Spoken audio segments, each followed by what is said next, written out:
All right. Peace to Bulldoggers throughout the universe. Peace to the YouTube fam. Most especially peace and blessings to the Team Imperial family and all my Camglomerati comrades. The one and only Ray Imperial. Back with another edition of the Firepit Chat Live. So tonight we just hanging out here. Just kind of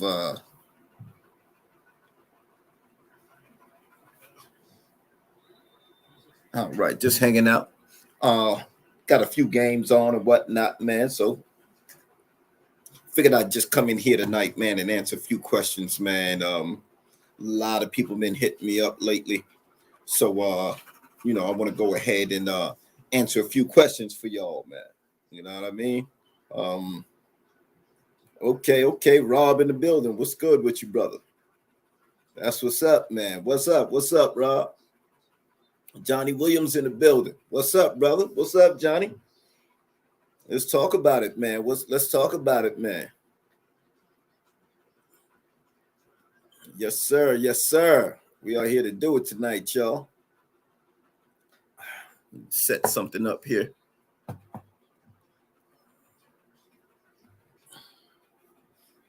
Just gonna put something on in the background right quick. Here we go. Philly Dog Man 215. What it is. That's right. That's what's up, y'all. Come on in. Y'all know how we do. Blow that like button up a little bit. You know what I mean? Welcome, man.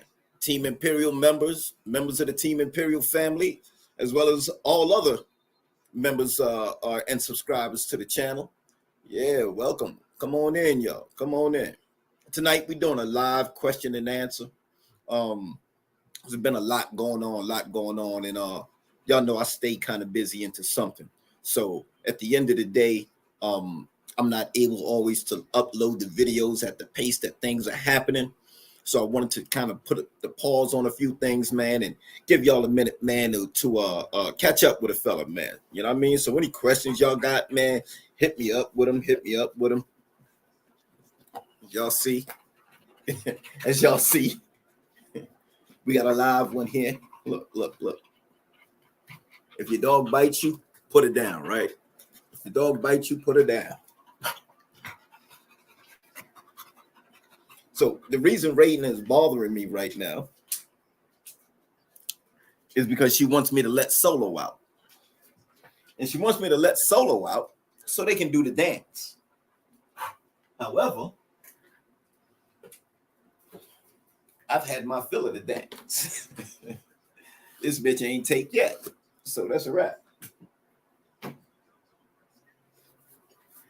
That is a wrap, man. So what it is, man? What's good, y'all? What's the word, man?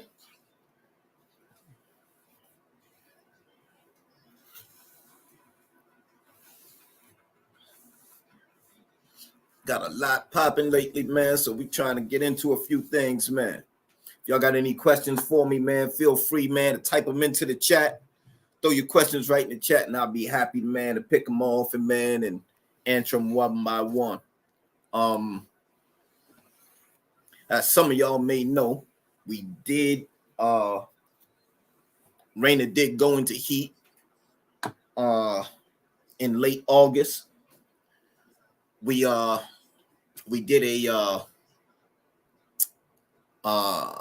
an AI with Bull on September 1st, and then again on the late night, early morning of September 2nd, September 3rd.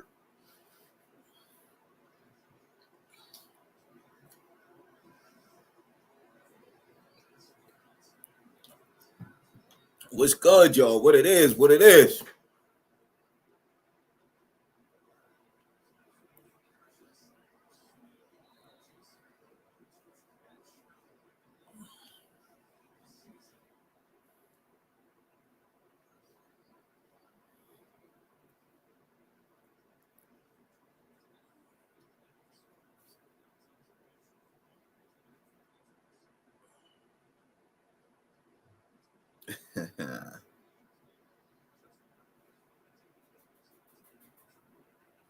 Yes, sir. Y'all can definitely hit me up. Let me know what it is, man. Let me know. Let me know. You know what I mean? If you ain't getting to that private membership yet, I definitely urge you to go ahead, activate your private membership. Cost of a private membership is only $20. And you can actually get your private membership by spending that $20 in the Imperial merch store. You know what I mean? So if you find that you kind of, you know, you into them kind of things, definitely hit me up. Let me know, man. Rob said, what's the weather like my way? Right now, Rob, lately we've been blessed. We've been getting some real nice weather right around late 50s, early 60s. I don't expect that to last here much longer. This is upstate New York. So you'll get your little Indian summer. But usually we expect it to get cold up here real soon, man. We expect to get cold up here real soon. Where you from, Rob?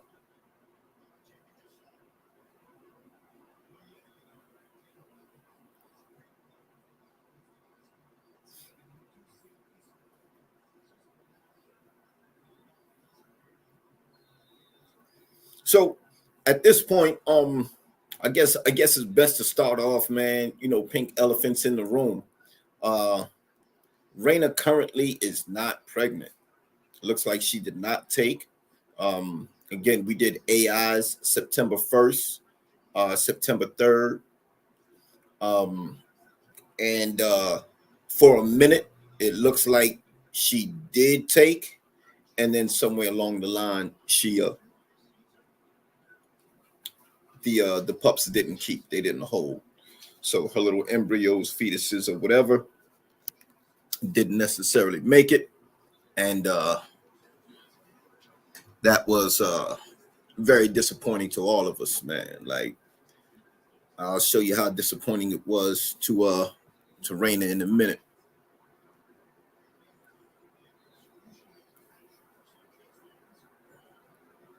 Reckless, salute, family, salute, salute.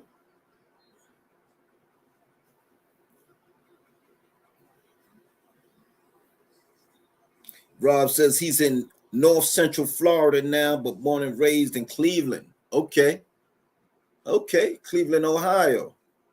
Definitely got some dog. Definitely got some bulldog history out in Ohio, man. Um, Philly said, "Are you gonna try again on her next heat, bro?" You know we chop it up all the time, man. Quite honestly, I'm gonna take her to the vet first, get a thorough examination, and find out, you know, if there's something in particular that's keeping her from taking.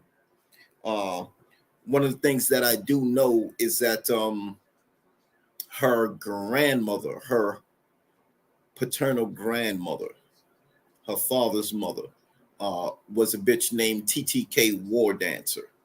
TTK War Dancer was a daughter of Big Meech. Big Meech to Lisa Ray, I want to say. No. Big Meech to Lisa Ray produced Fendi.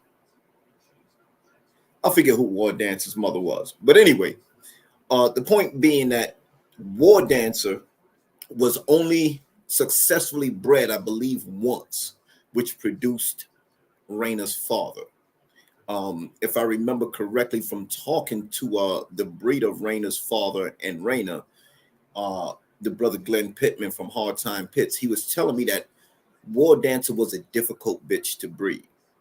He always said that he wished he'd gotten more off her, and that he'd been able to breed her more. But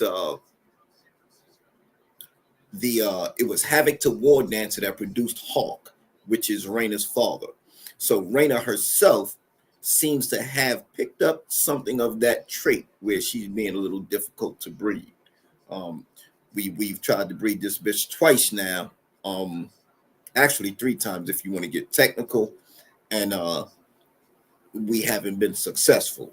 And to me, that's always a red flag. You know, this past breeding, there was no reason in the world why it shouldn't have taken. In fact, I did see signs that it did initially take, but then I also saw signs that somewhere along the line she lost them. You know what I mean? So dogs abort differently than than than human beings, right? For a human being to abort a fetus or whatever, you got to go through the whole surgery and pull the thing out and all of that, stuff a lot, right? But when dogs abort, they simply reabsorb that embryo into the uterine lining wall. So sometimes you'll see that there's a little knot there, right along. It's difficult to describe the area, but it's under her abdomen, but it's really more like towards the back, towards the teats. And every now and then, if you run your hand through that area carefully, you will see, where there are embryos developing, or embryos that have somewhat been aborted, where the dog system is no longer feeding them, they've rejected.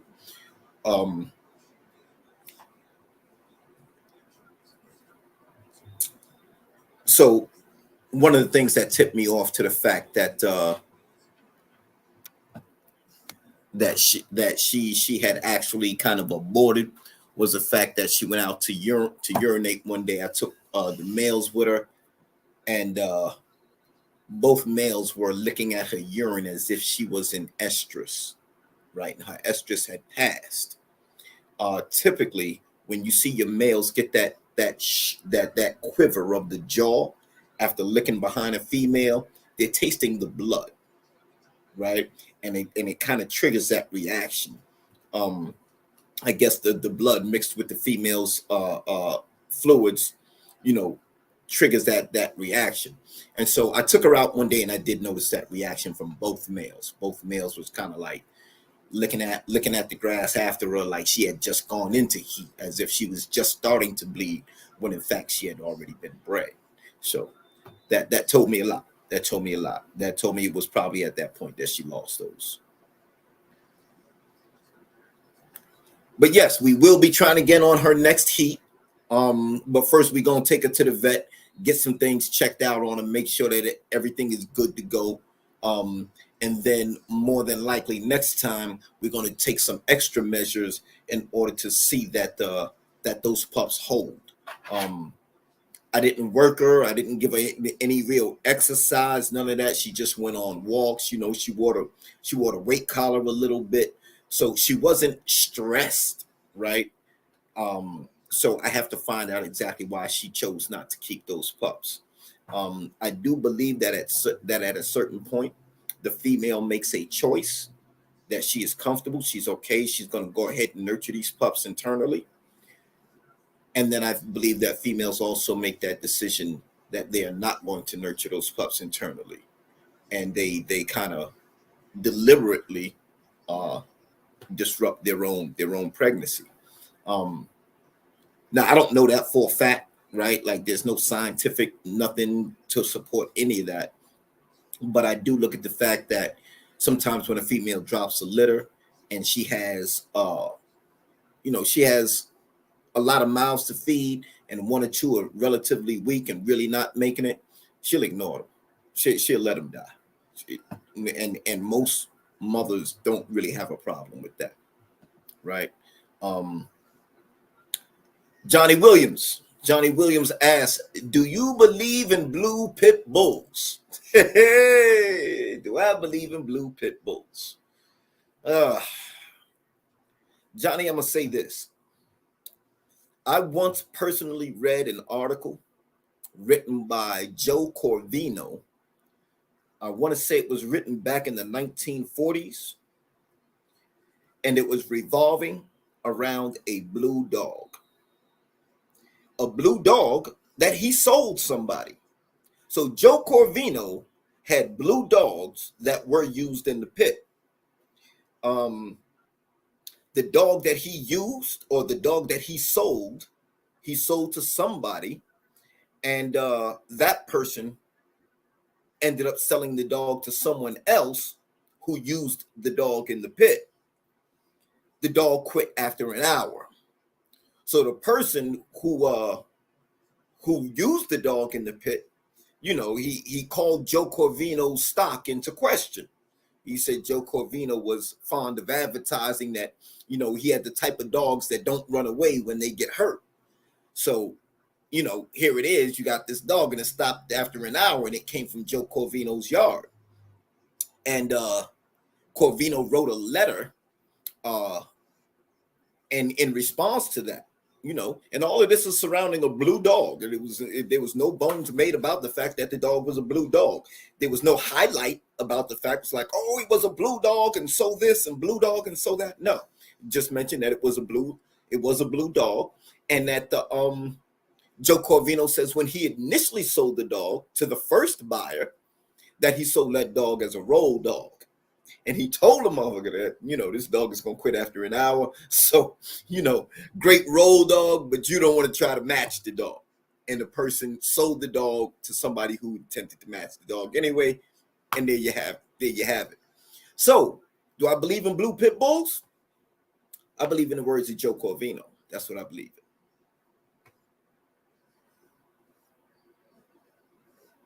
I find it interesting that a lot of people have, kind of written off the possibility when it's obvious that the dogs are here and they came from somewhere and they've been here for quite some time, right? So like to say that there is no such thing as, it's kind of like ignoring the facts right in front of your face. They're here. What do you mean there's no such thing as, right? Now, where they came from, how they originated, understand that both blue and red are recessive genes, right? So it is possible for a black dog to throw a blue dog. It is possible for black dogs to throw a red dog, right? Because both the blue and the red are recessive genes. And it is for lack of a better term, a very, very, very, very, very scaled down version of albinism, right?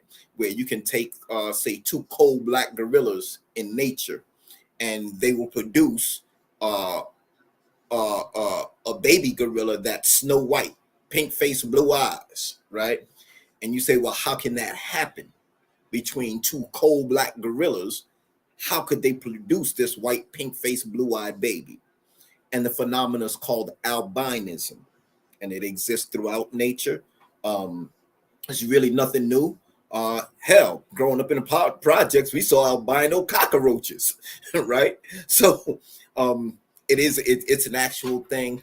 The blue gene, the red gene are recessive genes. They may be mild, extremely mild forms of albinism, if that makes sense.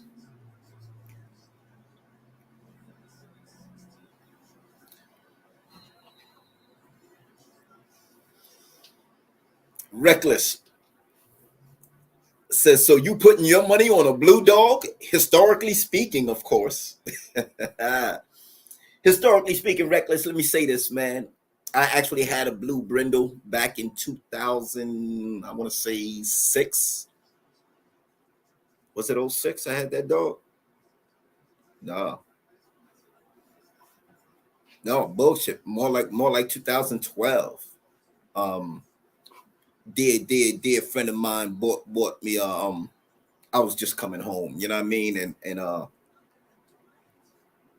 she picked up a pup, make everything feel a little bit more like home or whatever the case may be. But at any rate, by the time I got to the dog, it was already a year old, right? It was already like 11 months old. We used to call the dog Furious, and fact of the matter is, he didn't seem very bright. He was a hell of a worker, and he didn't really necessarily seem hot. Like he would go after a rabbit, but I watched the Boston Terrier snatch him by the nose, draw blood, and all he did was wag his tail and say, let's play some more. So based on my particular experience with the blue dogs, I really don't care for them, right? not for what I've seen in terms of, you know, and this could very well be because of overbreeding, right? The color was so unique that, you know, there was a section of the dog breeding population that seized upon that, and they ran with it, right? Everything from the razor's edge and gray line stuff, man. Like just they just really overproduced on the blue dogs, through the AKC shows, through the UKC shows. Like they just really went bananas. And anytime you do that to any strain, right?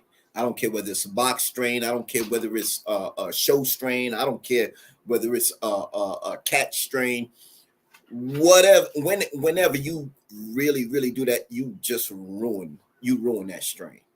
You ruin that strain. You're gonna get a whole bunch of dogs, man, that are not up to par, right? And that's what happens when a thing becomes commercially popular and commercially available.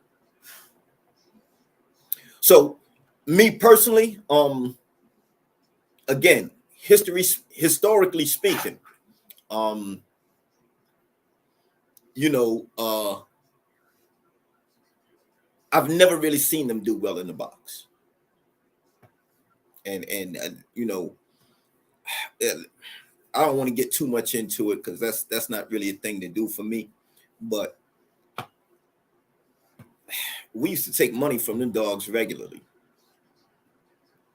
A lot of OTC, man, but like literally, man, dudes would show up with them things, man, and you know, we had your typical APVT, man. We had your typical, you know what I mean, like little Eli joint. And the one we was working like that, he wasn't no bigger than 40 something pounds, if that. And that was on a good day, you know what I mean. And they was bringing them big boys, bringing them big blue boys, man, and he would just take hold of their head, man, and ride them out like they was hogs. Eventually, they would get frustrated because they couldn't grab a hold of them, and they would just stand. They would take the count. They would stand alone. You know what I mean? It was nothing like as soon as my dude seen that the dog was getting frustrated and couldn't get a hold, he would call a turn on his own dog, make a handle, and then force them to scratch that blue shit. And 9 times out of 10, man, they was just standing there. They wasn't even, you know, they didn't want that smoke. So, no, historically speaking, I did not put my money on the blue dogs. Oh, man. Yo, y'all kind of rough with them, man.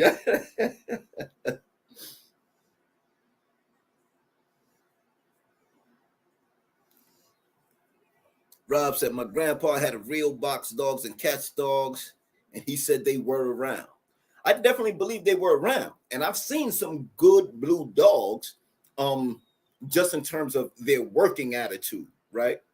But in terms, just for some, I just believe the dogs that I saw in the box, they were part of that overbred population, those strains that wasn't really, you know, about nothing, man.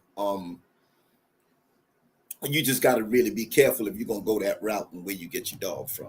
You know what I mean? The blue pit bull is definitely a novelty, and you not gonna really. When I say a novelty, I mean a real good game dog, right? Like that's gonna really stay in there and go.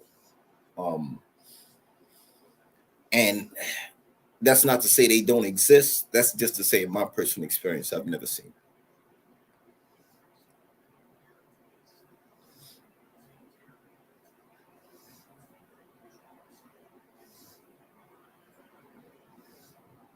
LOL. He also said they didn't run nothing, but they definitely were around. Right.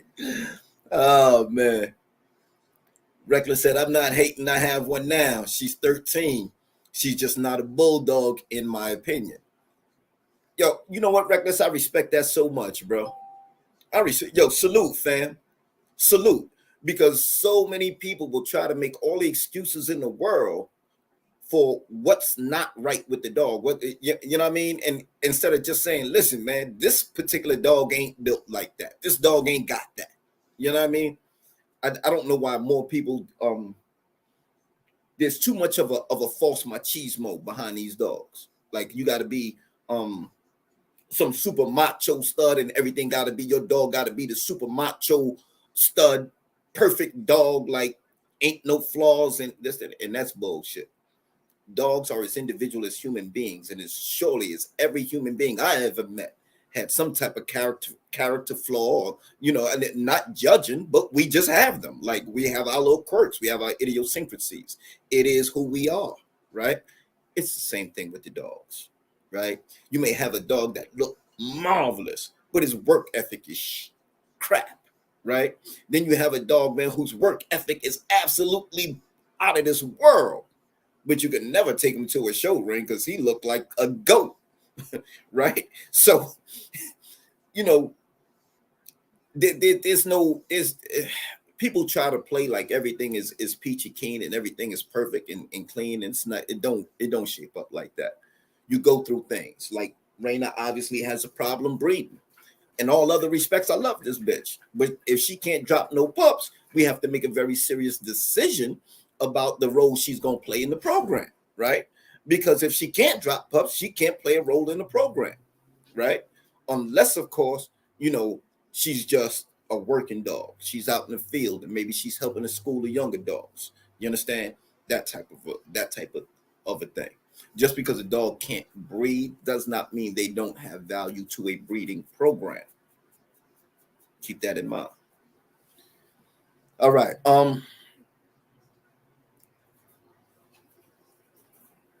Johnny Williams said, what made you get into the bloodline you got?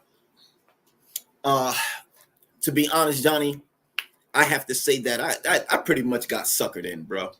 I got suckered in. I bought one Camelot dog. And at the time I had a little house pit, and she showed some real good signs. She showed, very intelligent, super alert and sensitive.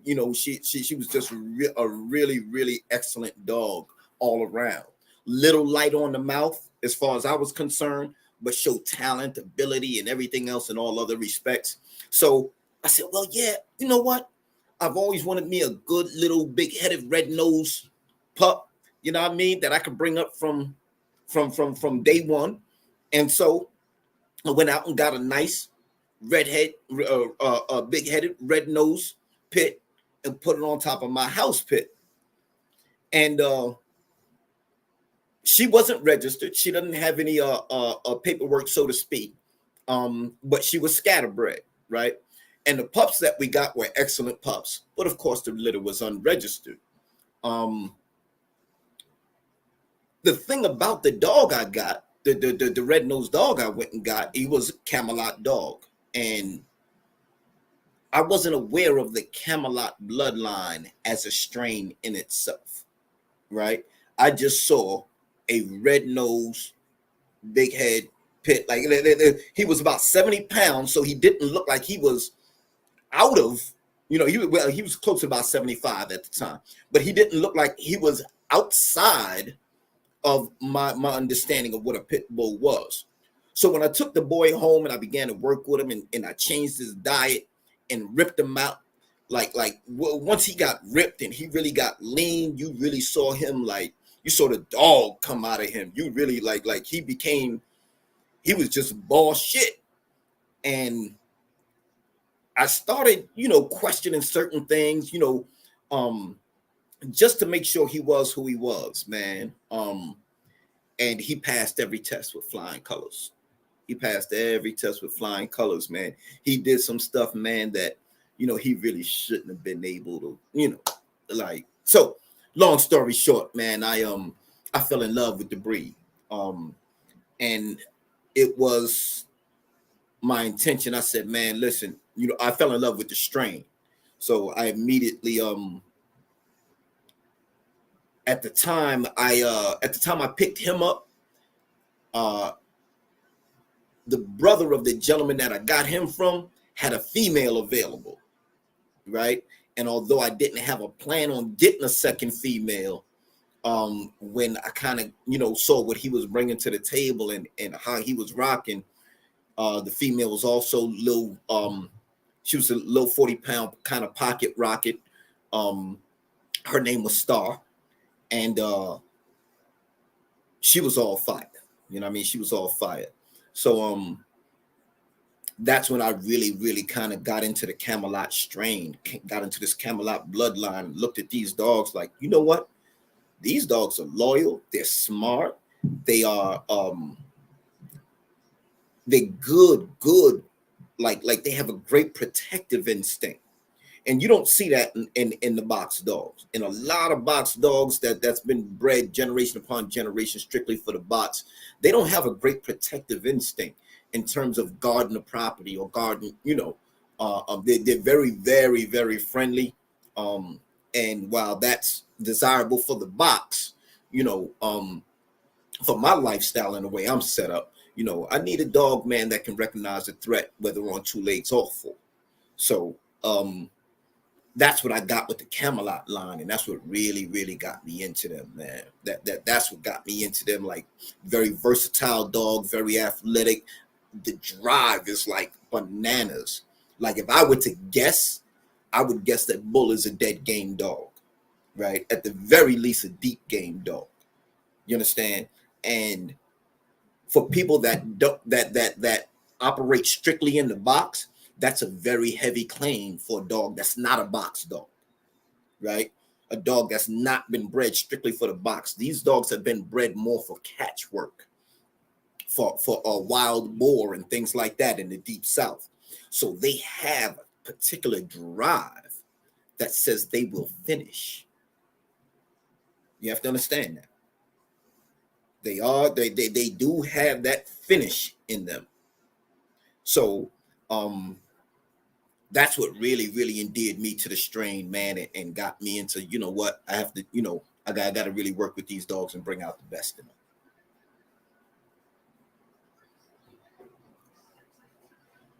Rob said, I feel like the ones that are hot are normally more man aggressive than high prey drive. With the blue dogs, yeah. With the blue dogs, I definitely noticed that. The blue brindle motherfucker that I had, man, I never seen him show aggression towards nothing but a rabbit and me when I stopped him from trying to eat out of a garbage can. He literally turned around and gnawed my hand, gnawed my finger. He didn't outright grab me. He just took his front teeth, pinched my skin, and really, got in there kind of good.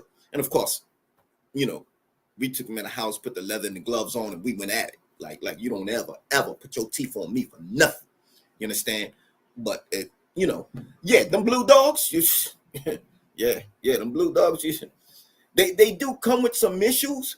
And again, I believe that is because they were overbred to the point of like exaggeration.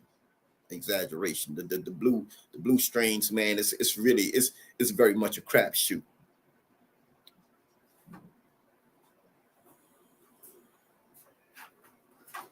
Soul Power in the building. Soul Power, aka Gamed Up Kennels. What it is, my brother Ray. What it is, Soul Power.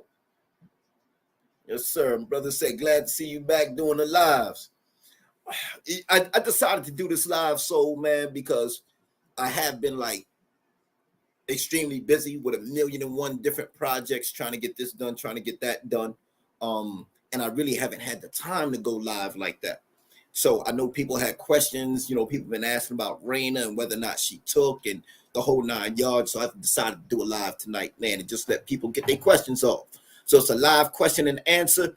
Any questions at all, feel free, fire away. I got you.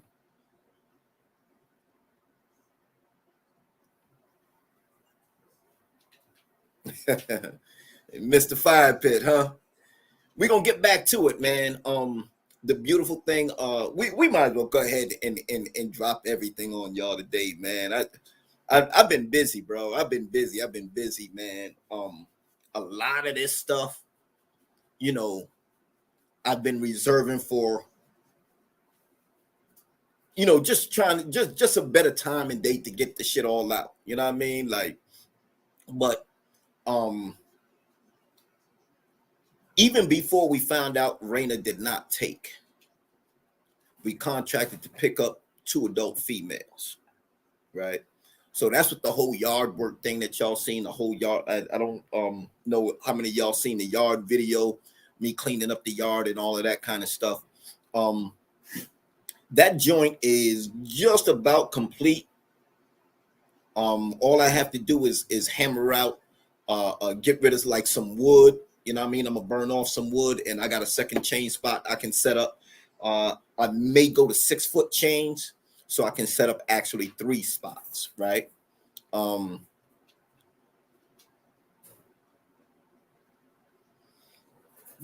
Reckless asks, you do any coyote hunting yet? Reckless, we have not started coyote hunting yet, simply because we were waiting to see whether or not Raina took, right?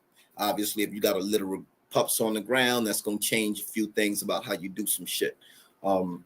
I'm pretty much satisfied that the breeding did not take.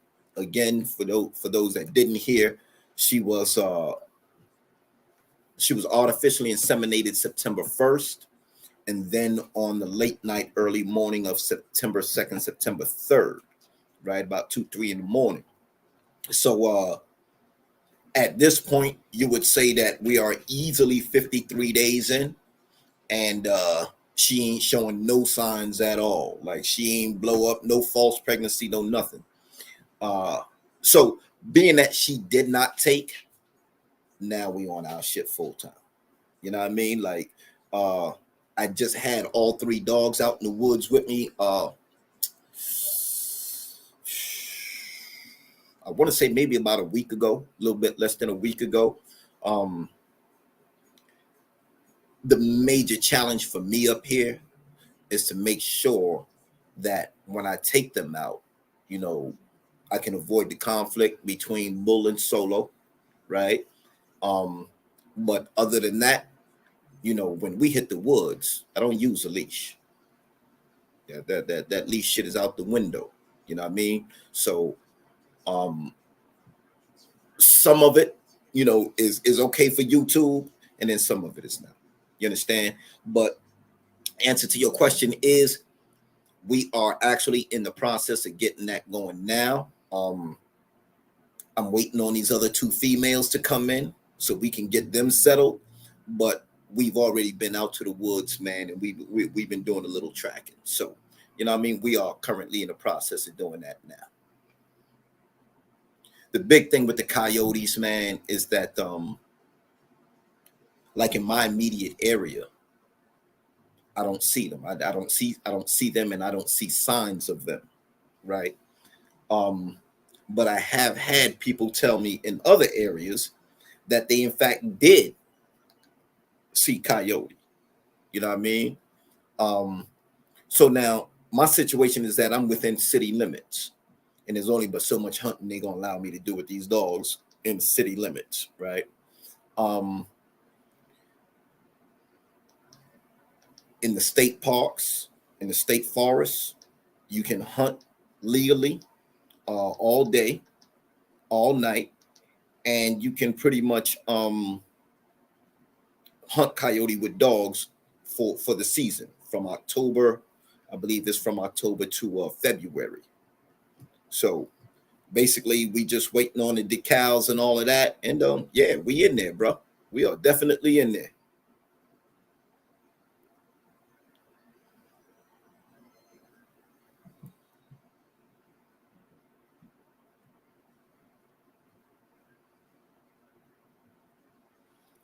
Rob said, I got a question for you. If you were to own a second type or breed besides a bulldog, what would it be? I'm going to own another game dog, but right now I have a 10-month Malinois Shepherd cross. Another breed besides a bulldog? They make those? No, let me stop playing, right? I would probably go back to the Husky. I love the Siberian Husky. I love in the way that the you measure how good a dog is in terms of the bulldogs by its attitude, its drive, its you know, its go. You measure Huskies for their work in the same way. And if you've ever seen a pit in the corner screaming to get at something, a good motherfucking husky, you put it in a harness in front of a sled, and you're gonna have something crazier than that on your hands. The other thing I liked about the husky is that they show excellent motherfucking skills, right? To a very large extent, they are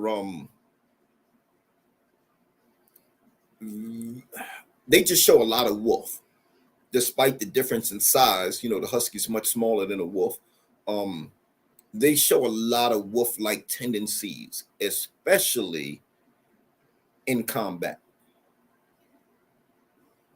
You have to really be careful because they don't necessarily lock and hold. They snatch and slash, and they definitely like when huskies go at it, it's usually somebody's gonna finish. It's you can get a dog who submits and the other dog acknowledging that, but you have to be careful with the huskies because they can they'll go to the point where one dog is dead. Sure. Yeah, if I was going to do another breed that I felt like could keep up with my bulldogs, it would probably be a husky. Probably be Siberian Huskies.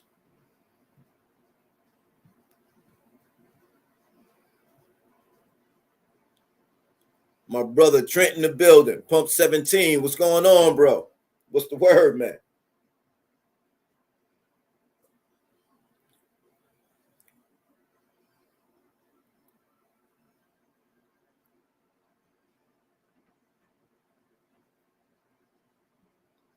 The thing I like about the husky, man, is that they're extremely independent. They enjoy curling up by the fireplace, you know. But at the end of the day,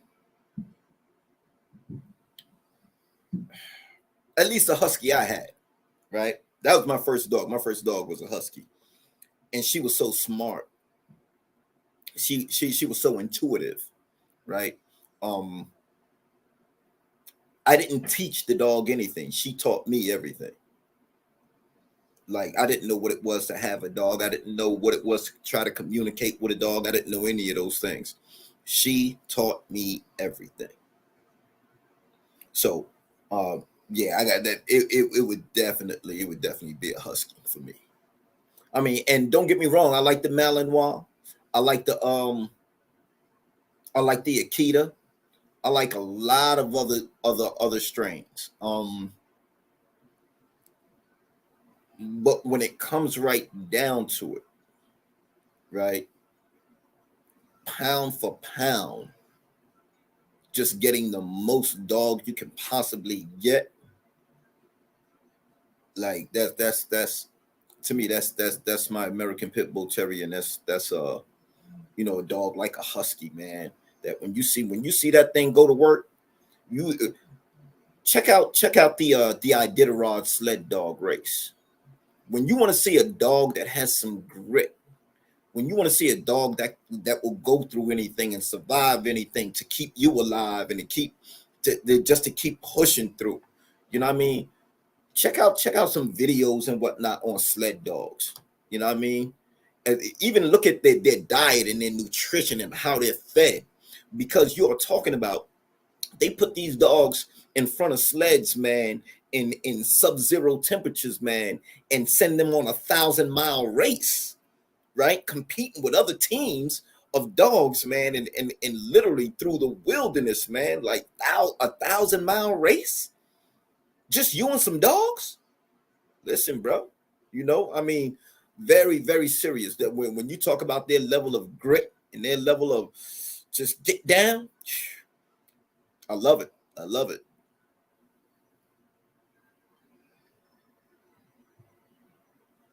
Okay, bank statement kennels in the building. Salute, bro. Salute. What's good with you, bro? We doing a live Q&A tonight. My bad, I've been slacking. I ain't been doing my Firepit chat lives. Not really slacking. I've been, grossly preoccupied with a whole bunch of other stuff.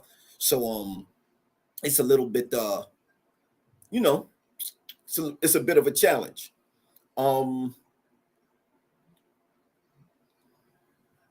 Soul Power said he has a chain setup video.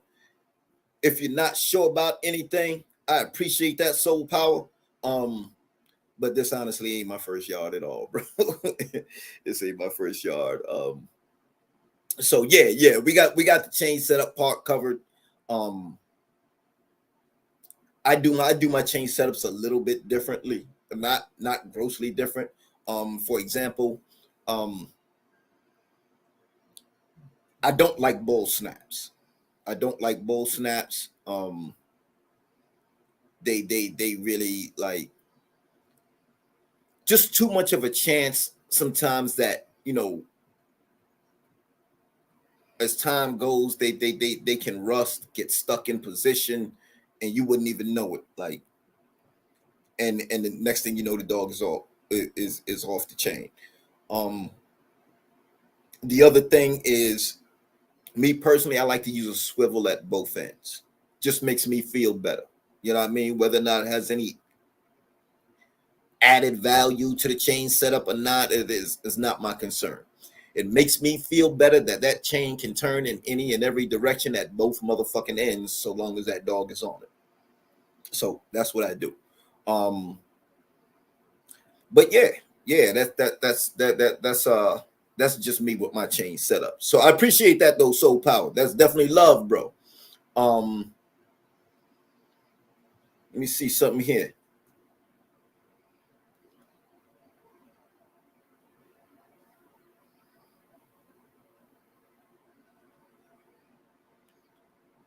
Soul Power said, "Give me a Dogo or a Doberman pincher."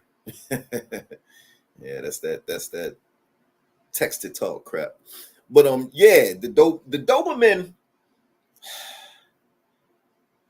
they was around me as a kid. And every Doberman and shit that my brother and them had, they it always ended up that the dog turned. And I don't know what that was about, but again, a lot of the overbreeding with any species.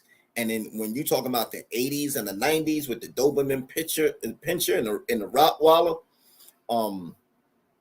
just before the pit bull really hit the hood hard, you know what I mean? Or and a lot of people seem to make the mistake that in the inner city there were no real American pit bull terriers, right? Largely what you saw in the inner cities was the large razor's edge gray line type dogs. Admittedly, you saw those a lot. You saw those a lot more than you saw an original American pit bull terrier. But you definitely did have a fair share. I remember my little dude Seti, my little Boricua brother, man, in Lehman Projects, I lived in 70. He lived in 1595, which was the building right in front of mine. And from a little dude, man,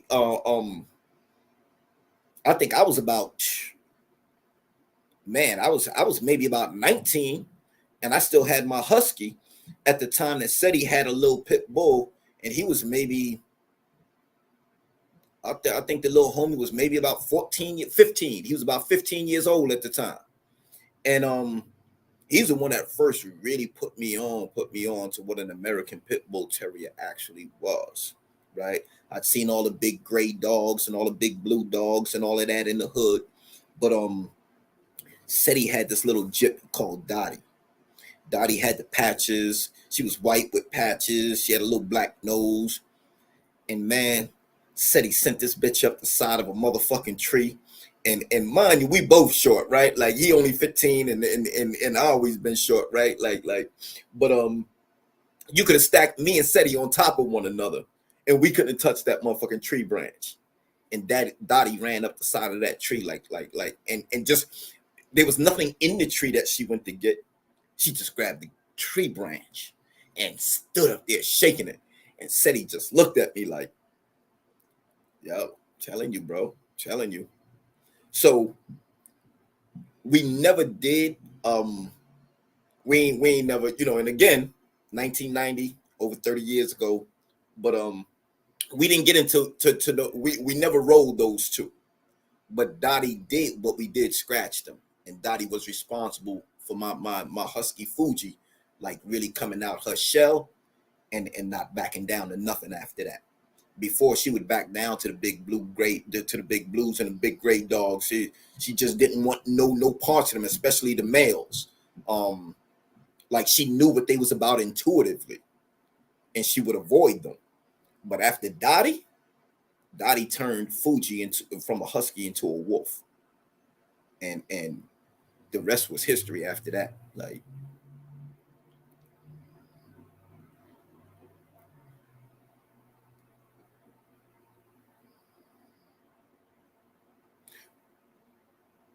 Philly said he liked the Presa Canario, but now taking a liking to the Canna Corso. Definitely can't forget the Malinois. I like all of those dogs, man. I love the fact that they size, and a good working dog should be very functional. I mean, should have a certain level of athleticism for its size. But it's just the size factor. I like an athletic dog. I like a dog that can really just go. You know what I mean? That's what gets me about the Husky. Like when I saw the Pit and the Husky running side by side, that's when I knew, like, the Husky is a dog that can keep up. This is a dog that you can literally, you can work with this. You know what I mean? You can work with this breed.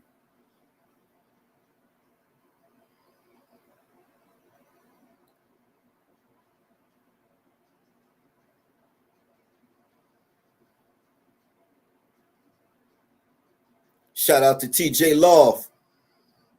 Glad to see you in the building, bro. Appreciate you stopping through. Definitely don't forget to smash that like button as you come on in. We appreciate you. He says, I love how big your dogs are. The funny thing, TJ, is that Solo's the only real XL. He's the only real XL. I believe Raina exceeds the weight standard for females. No, she doesn't. She should hit. I forget what the breed standard is for females as far as weight is concerned. I think it's about 65 pounds. And I believe she's right at 65. Bull is at 74. And the breed standard for males is 75. Solo is the only motherfucker tipping the scales at 100, 101, 102 pounds.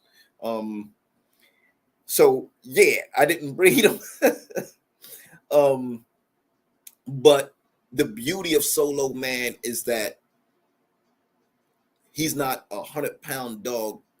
You can look at him and say that's a big dog, but you wouldn't think 100 pounds. You might think more like 80, maybe 85, 90. And he throws his weight around like that. He carries it like that. Like, he's, for me anyway, he doesn't look like what I would think 100-pound dog should look like. You know what I mean? So that's just one of those things, man. Like, he doesn't do the things, like the way he throws his weight around and the way he moves, man.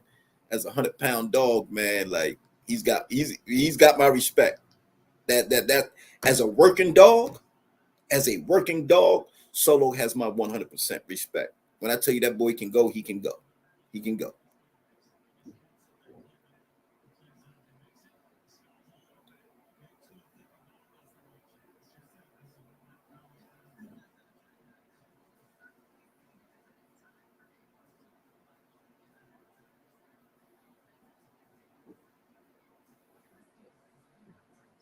Now here's an interesting. Here's a very, very interesting statement.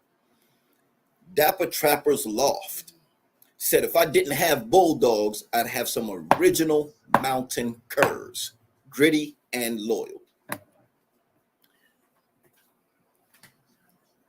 By a show of fire emojis in the chat, how many of y'all actually think, right, that there's a chance that this American Pit Bull Terrier that we see so much of in the show ring today, right, that tends to have these hound-like properties.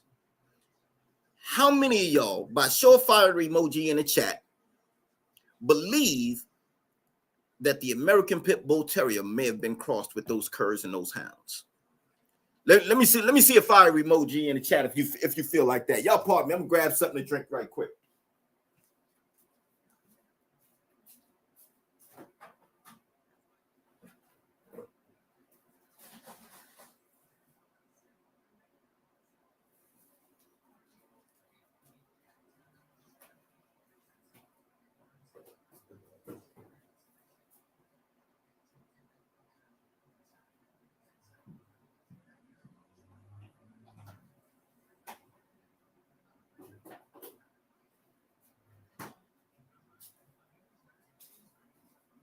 All right, my bad, y'all. Fresh fruits from the juicer. If she could tell this a Louis smell, I could scoop her. Hold up. Let's get at it.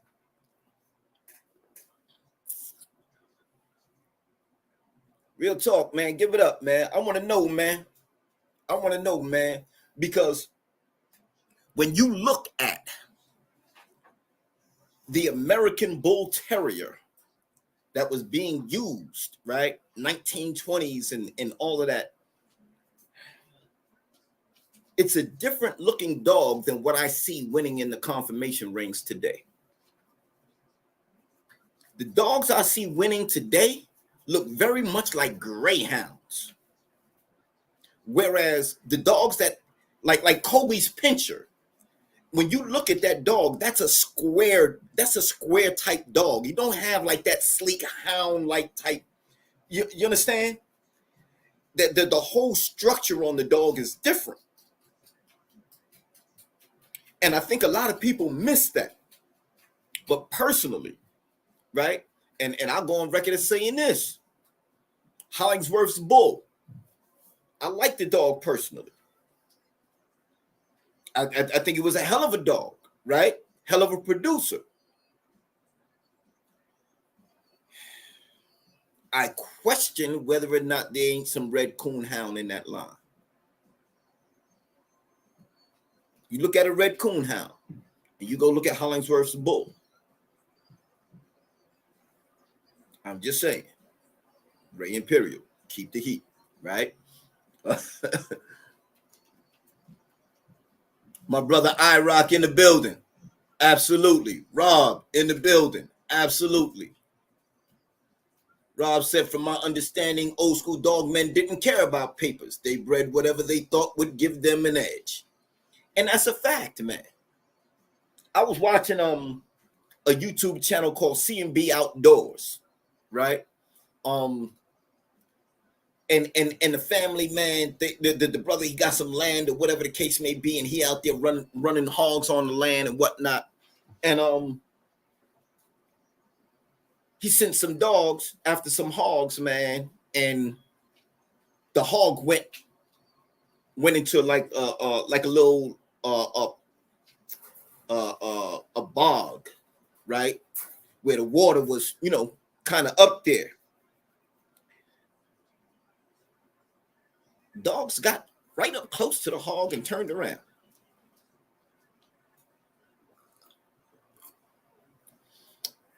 The bay dogs that he had actually went and took hold of the hog. So the catch dogs got right to the hog and basically turned around and started coming on up out the water. Never took hold of the mother. Right? But the cur dogs, the bay dogs actually went and grabbed hold of the damn thing till he showed up, till he actually laid hands on the hog and did what he had to do. So I just say that to say, some of those dogs do show a lot of grit, and in terms of the wind and endurance, right, to run down prey, that long wind and endurance, that comes from hound, bro. And this is why the word hounds has crept into our lingo when we were using the word bulldog. right? Say that dog's real bulldog. That's a bulldog right there. Now motherfucker say, yo, let me get out here and run these hounds right quick. Hounds? Hounds? For a bulldog terrier cross, how did the word hounds creep in there? Y'all pay attention to what goes on here now. Y'all pay attention. Anyway, that's just me. Y'all know. Y'all know that's just me. But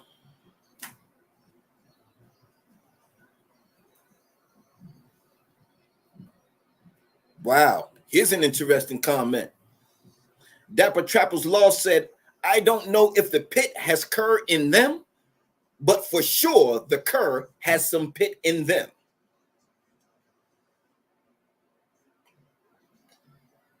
Well, now, only way you can get some pit into a cur is to breed a pit to a cur. And for those who don't understand what we are saying, right? There is a strain or a breed of dog that is called cur. You have blackmouth cur, you have the blue tick healers, you have these cur dogs are not, we're not calling them cur dogs in the sense of a dog that goes, that quits in a pit or refuses, you know what I mean, to defend itself. This is actually the breed or this is actually the breed name, right, of the dog. It's called a blackmouth cur, right? And there are other types of curs. You know, it's an actual breed. It's an actual breed strain, right? So don't take it as that we just calling all other dogs that's not pits curs.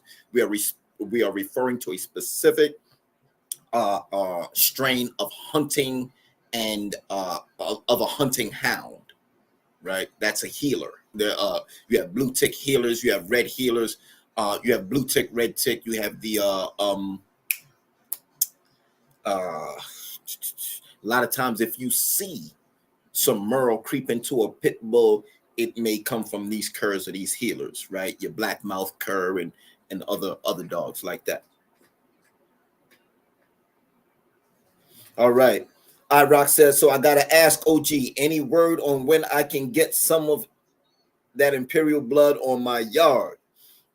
Absolutely, iRock. So listen, Raina did not take, right? So as I was explaining to the fam earlier, she's going to the vet because there was a point where she was pregnant, and I believe she lost the pups. Like she for whatever reasons internally, she chose not to continue feeding those embryos. So that's something that we have to, you know, get it to a vet and get that checked out. On the flip side, y'all should know that I am making some other moves, right? I secured that yard space so that I could bring in a few adult females. You know what I mean? So and we got some pups coming too. So y'all just stay tuned for all of that. I can't let the whole cat out the bag right now, but that's just to say that we do have some things coming up, and we looking at once we find out what's going on with Raina, that may be April, right? The next time we'll look at breeding Raina would likely be September to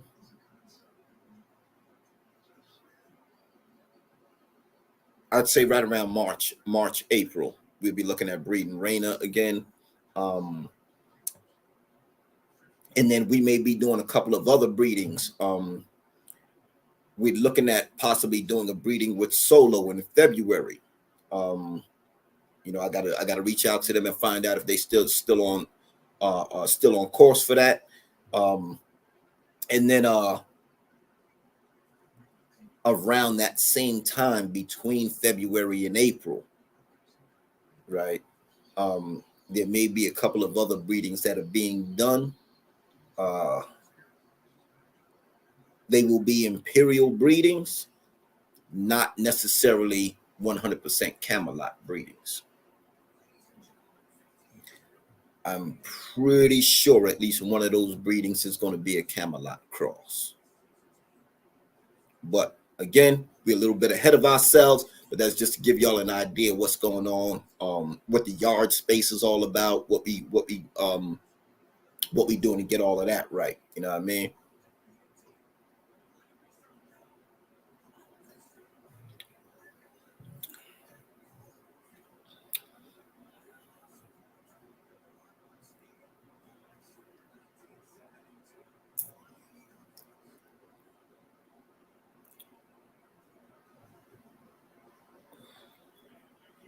All right. Reckless said that catch dog is a cur. But aren't they? Uh Loyal Bones in the building. What's good with you? What's good with you, bro? Good to see you in the building, bro. So, in terms of a catch dog being a cur, right? Now, when you're talking about you send a dog after a hog, and that hog takes to some water. If that dog turns his back, if that dog goes in the water, goes up to the hog, does not take hold of that hog and try to bring that damn thing out of there, that it's not a catch dog I would continue to use. I don't never want to see the dog turn his motherfucking head. Not when you standing face to face with our objective, our goal. For you to turn your head, for you to turn your face at that particular point means that you're not even fit for the task. Go lay down somewhere. So yeah, in my book, brothers running curves, and I mean, don't get me wrong, they took the hog down. It wasn't no huge hog, and it wasn't that the dog feared the hog. The dog would not do the work it took to secure the hog. The obstacles of being in the water and all of that became too much for the dog, and it was actually two of them, and they instead of taking hold, they turned their head. So not a good look at all.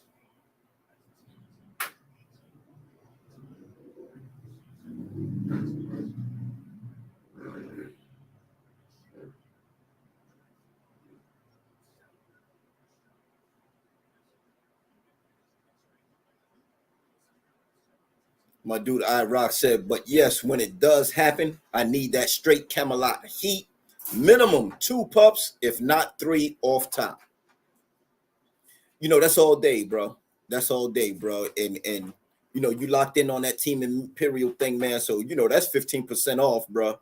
And I designed it like that because I know that's gonna help a lot. It's gonna help a lot. Now let's talk about that Cam Cross for a minute, because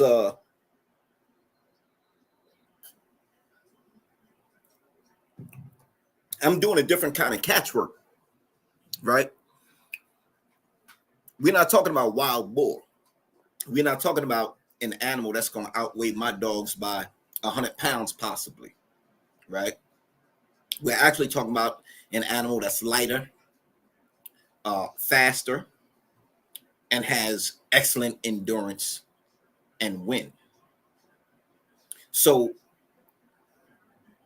a dog like Solo, 100 pounds, great for the hog hunt, right? You're not going to really have them try to bait the hogs, right?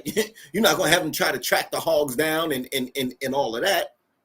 Once the hog is bayed, you release a Solo and let them go ahead and put the clamp on, right? 100-pound dog, good. Go ahead and get that, get that match, right? 100-pound dog on a good 100, 200-pound hog. That makes sense. 40-pound dogs have been on them hogs too. Don't get me wrong. More than capable. But when it comes to this coyote thing, now we're talking more of an animal that can combat the dog in the dog style, right? So the boar, right, the wild boar, he's going to pretty much hit a dog with his snout and his tusk and launch him, right? Or he's going to kick the dog, right? Now, a dog can stay out of trouble with that. Trying to chase down another dog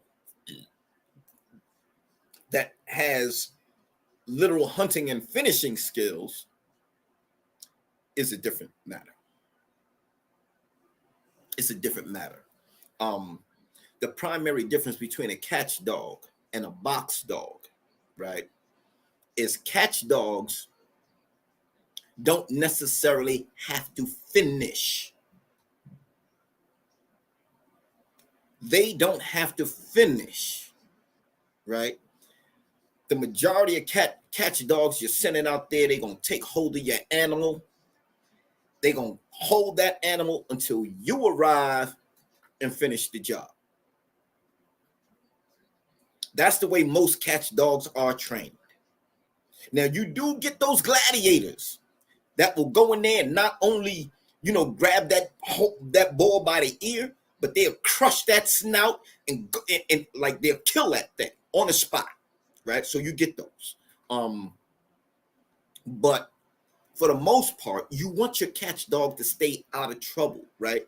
You don't want him going in there getting tossed all over the place and getting kicked and all of that kind of stuff. So you train the catch dog to go in and grab the ear, grab the muzzle, and stay there.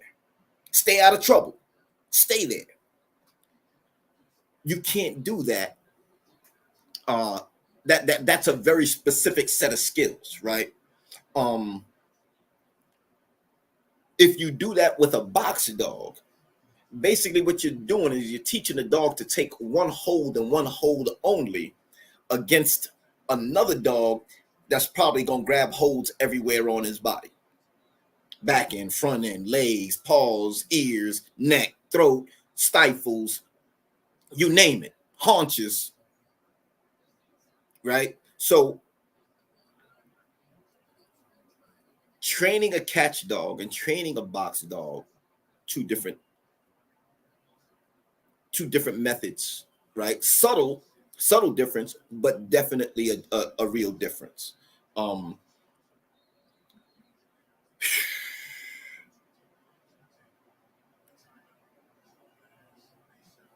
And I'm gonna say this here. Well, I'll get into that another time. So at the end of the day, you want to be able, or I want to be able with my program to make sure that my dogs have the skills to take down coyote, which is different from taking down hog, right? The skills to take down coyote require a little bit smaller dog, right? Especially if you're talking about tracking, right? It requires a long-winded dog that has a mouth and finish. You're asking for a lot. You're asking for a lot. The advantage is that my dogs will likely be a little bit larger, substantially more powerful than a coyote. And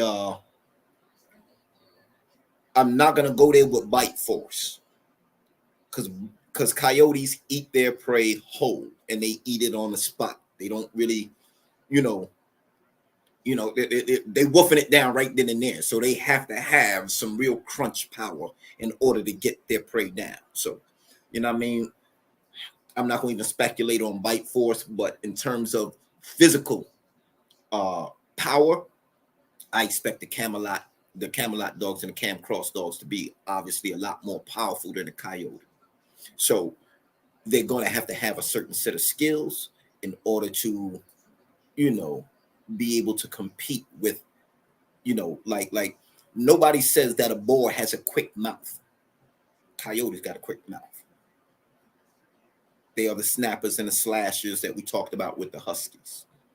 You know what I mean? So it just, when you talk about styles, again, your catch dog, your cam dog, your pit, when they go in there, their primary goal is to take a hold and shake real good, right? Maybe shake that fucking animal off his feet and see if they can get a deeper hole and a better spot, right? Whereas the coyote is not necessarily trying to take hold. It's trying to dig in, slash, and rip. And so you have to be careful, because the dog because that style is good for hitting bleeders, right? So again, difference between, if your prey is boar and your prey is coyote. So we are definitely looking for more ability in our Camelot dogs, right? Camelot dogs are great catch dogs. Catch dogs don't show a whole lot of ability. When I say ability, I mean ability in terms of offense and defense, swapping holds, taking a better hold. You know what I mean? Working to get to a stifle, working to get to a back end. You understand what I'm saying? Big difference, right? Going after coyote, you're going to need those skills. Going after boar, you would not, right? So I just want to make that distinction. Likely, at least one of those breedings is going to be designed to produce some good winded coyote catch dogs, right? So I'm in the kitchen, I'm cooking, and I y'all see the finished product when I serve it up. You know what I mean?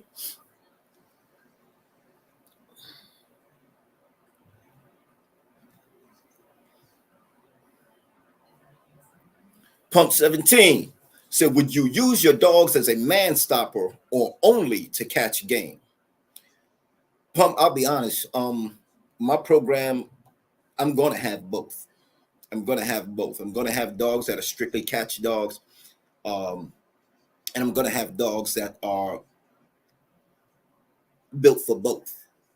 I really don't believe in a dog that's just a man stopper. Like that, something about that man seems to be backwards to me. I don't know. I like a dog that has good protective instincts, right? So it doesn't matter whether it's on 2 legs, 4 legs, or whether it's hopping on one goddamn leg, right? If the dog is not feeling it, I like a dog that's gonna step to it. And the cam dogs have a great protective instinct. When I say in the world of dog training, you have that canine style, Schutzhund style training, right? Where you send the dog out, the guy's waiting with the sleeve, and the dog does that flying leap, and he grabs the sleeve, and the guy spins around, and all that kind of good stuff. It looks great. But watch when the dog actually wins the sleeve. Once the dog has won the sleeve, many of those dogs, they'll wrestle and they'll toss it around a little bit. But when they see the sleeve is still, they will take that sleeve and they will bring it right back to the decoy to say, come on, let's play. Come on, you got to do your thing with it. Right. That's not what I'm looking for. I'm looking for a dog that once it hits that motherfucking sleeve and that sleeve comes off, it's going to drop the sleeve and go after the motherfucking decoy. The cam dogs show that type of an instinct. They show that type of protective instinct. They know when it's really a fight. I remember I was working with Raina in one of my videos, and I had the sleeve. I have a beginner sleeve, and I put it up on a branch, and I figured I'd just let her get up there and use that as a spring pole, kind of let her hit that a little bit. And as I sat back and tried to let her work, I noticed she would not keep her hold. Like she kept trying to tear through the thing, but she kept releasing her hold. She would not keep her motherfucking hold, right?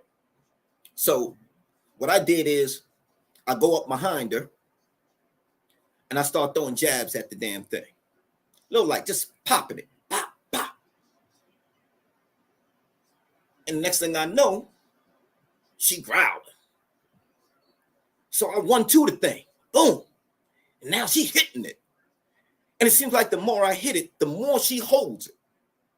Now she's not releasing her hold at all. And I'm putting some weight on this thing. I'm really popping this thing now. Whereas damn near like I'm punching her in her mouth. And she's not moving. She's holding that thing. And I say all of that to say that the cam dog has a great way of responding to your energy. I can come out and bring my dog out on the stoop. There can be somebody across the street at the bus stop. If they not right, the dog is sounding the alarm. Now, if they are right, they ain't fine. The dog ignores them, goes about their way. Their instinct, their intuition, I trust tremendously, which is why I'm definitely like, you know, I could go to a strict box dog for coyote hunting, but I really want that cam versatility in my dogs. You know what I mean? So that just a little bit about that. Some dogs will only be good for catching game. Once you do a cam cross with you know, some box blood or something like that, you have to understand that some box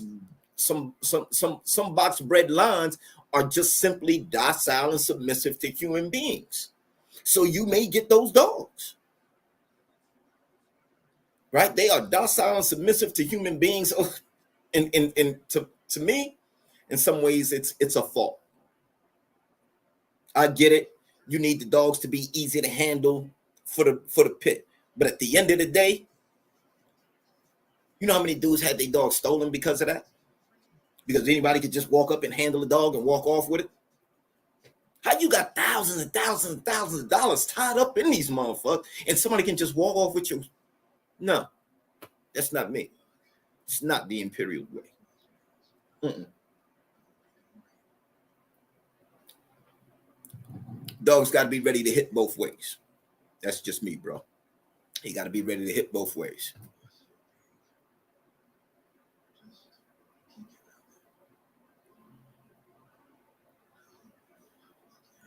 Lawyer Bone said, quarantine got what you looking for. Quarantine. If you got my email, bro, shoot me the pet on quarantine and shoot me a picture. I'm pretty sure I know what he looked like, but bro, you know what I mean? Like if I tried to keep every dog in my head and all that, I my shit would explode. So shoot me the email with quarantine, with a pic quarantine and his pet.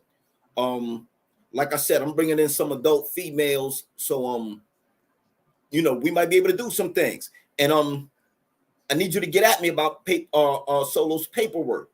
We got to do a thing with old boy. You know what I mean? So we need to go ahead and clean that little piece up. All right. So get at me when you can, bro. Shoot me an email or something.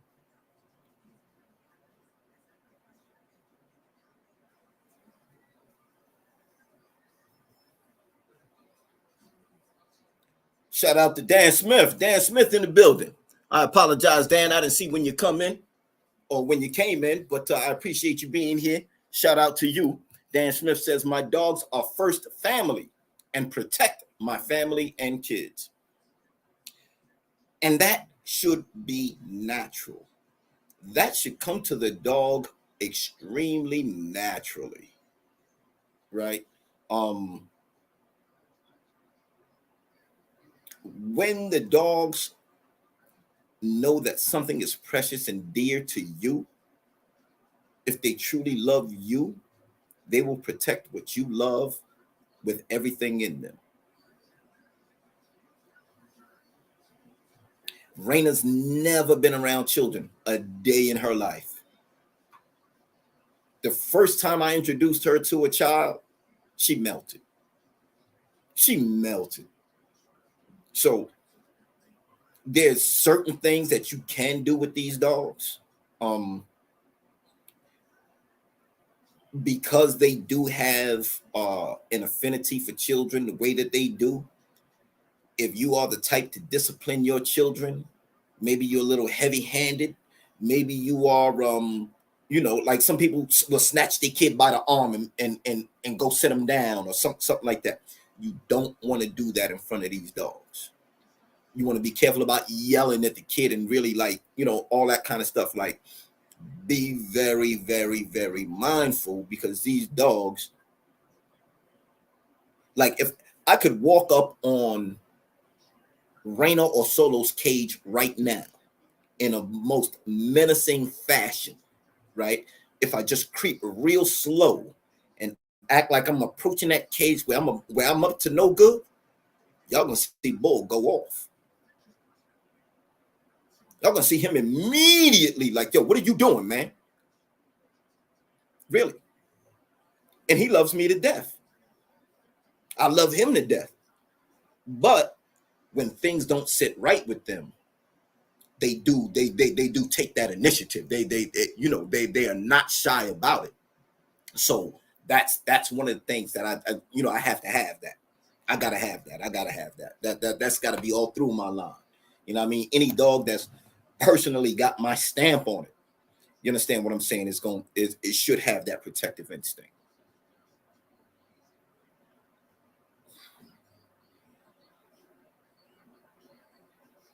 Lloyd Bones said these dogs are versatile. They can do it all. That's an actual fact.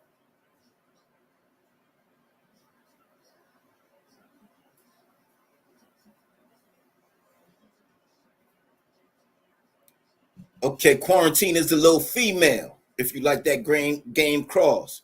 So yeah, definitely shoot me her picture in the ped, man, and let me know something. I still got one eye on Fendi. I know y'all did the thing with Rock Solid. She seemed like, you know what I mean? Seemed like she dropped it all and it all worked out real good. So, but again, we'll chop it up, bro. You got the math, man. Hit me up, man. Let's talk, man. Hit me up, man.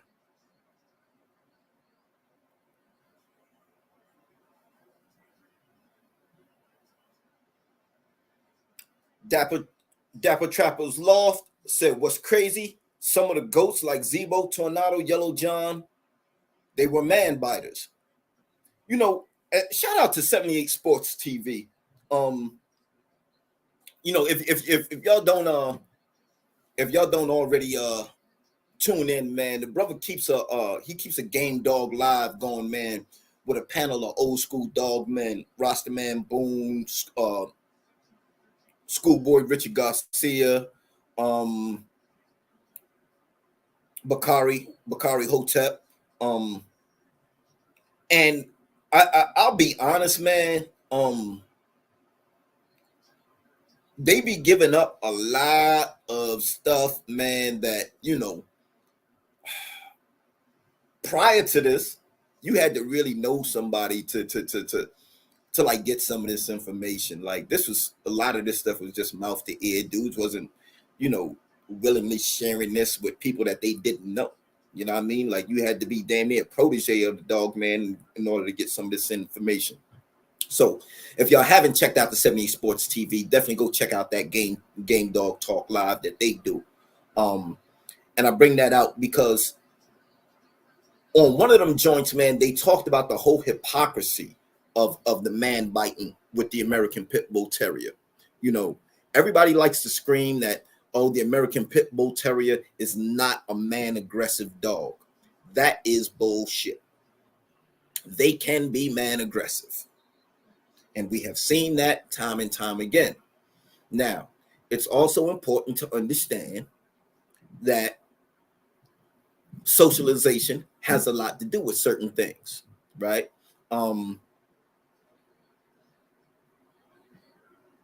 You don't want to confuse a man biter with a dog that is mouthy,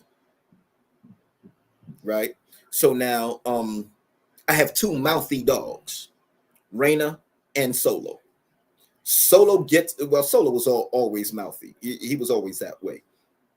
Bull will not put his mouth on you at all. Like he's got this religious thing in the back of he's hardwired that way where he don't open his mouth and put his teeth on you. You know what I mean?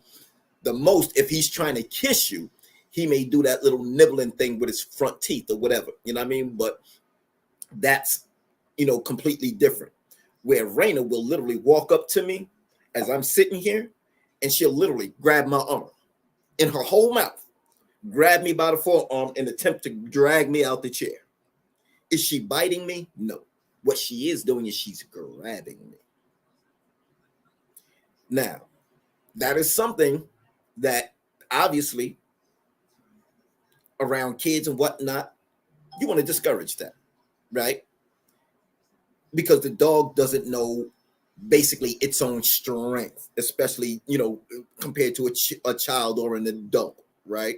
So you don't want the dog to go and grab a child that way. But I allow it because I understand it. I've had the dog since she was a puppy. She's been doing it since day one. Anytime she wants your attention or she's trying to get you to go somewhere, she's going to come up and say, hey, hey. And I prize that. I prize that because if there's ever a situation out in the woods that is dead serious, she runs out ahead of me. If she encounters some shit that we need to know about, she's going to come back and she's going to grab me and say, hey, there's an issue. And I know that there's an issue. I know that there's a serious issue, right? So I do things because of my methods of communication with my dogs. I don't follow anybody's rule book. I don't follow anybody's training guides. I don't follow dog psychology and canine behavior 101. I don't do none of that shit. It's me and these dogs. We get eye to eye and we get on a level of communication where I understand what the hell they're saying to me or what they're trying to say to me and what it is I need to do about it, right? So I take that dead seriously. That's not something I play with on any, like if my dog just comes out and sits down and looks at me, there's something the fuck wrong. She's trying to tell me something. I don't care how small the gesture is. We've gotten to a point where we have to pay attention to every single detail, right? Because you never know what the dog is trying to say or tell you. So I'm gonna leave that right there because the whole man biter thing is really the only reason why dudes don't want a man biter is because they want a dog that's easy to handle in the pit. If you are not in the pit and you ain't in the box life, do you really want a dog that's so docile that somebody can just put a leash on it and walk away with it? I always think about dogs like Carver's Black Widow, right? And I look back, man, and I look at all the thefts of dogs like Art and the Eli dogs and all of that kind of stuff. Why do you think that is? Because anybody can just walk up and grab hold of them dogs. Just so y'all know, when I go on vacation, I got one person that I can actually say, yo, I need you to go feed the dogs and walk them. One. They're not going to tolerate just anybody walking in there doing that. Now, true to a dog's nature, you'll find that if the dog is left in a distressed situation where it can't fend for itself, and a strange human being comes along and offers that dog some help to get out of that situation, I don't give a damn how man aggressive that dog is going to opt with whatever option saves its life.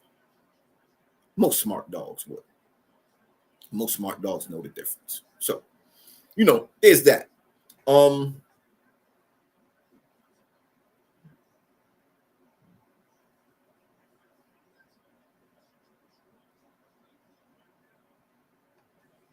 Okay, Pump said it was man biters in the foundation Camelot dogs such as Duke. Yeah, I mean, the videos are right there. You see Art training the boy on the sleeve, training the boy to hit in the whole 9 yards.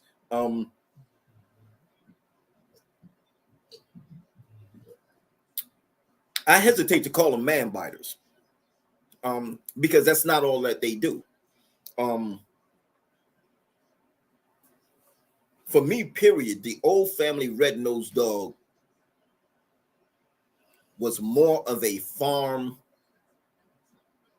uh, farm family dog, right? Um, that had the grit for the pit. And as such, they had natural protective instincts, right? They had natural,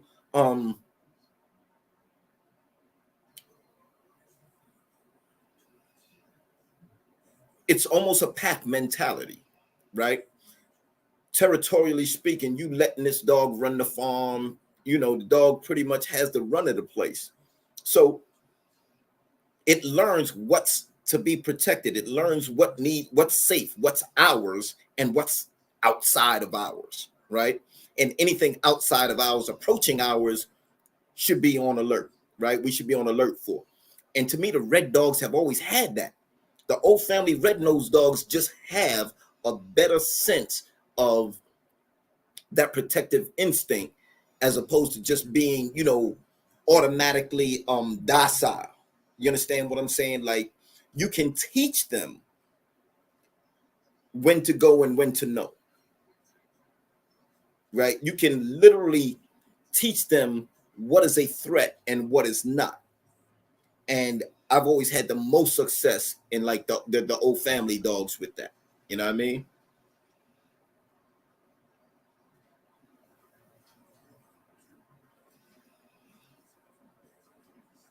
Duke was definitely you know, the concept of a dog that's 110 pounds, that moves like a dog half its weight and shakes like a dog twice its weight.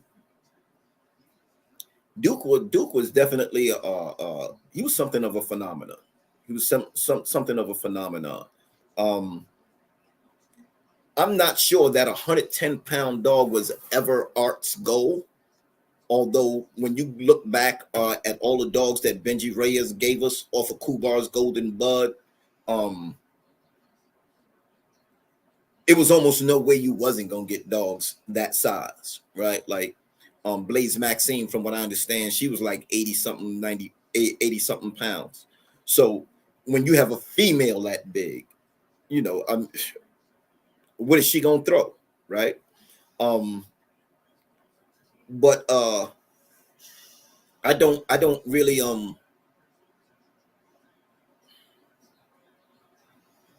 unless you hunting hogs,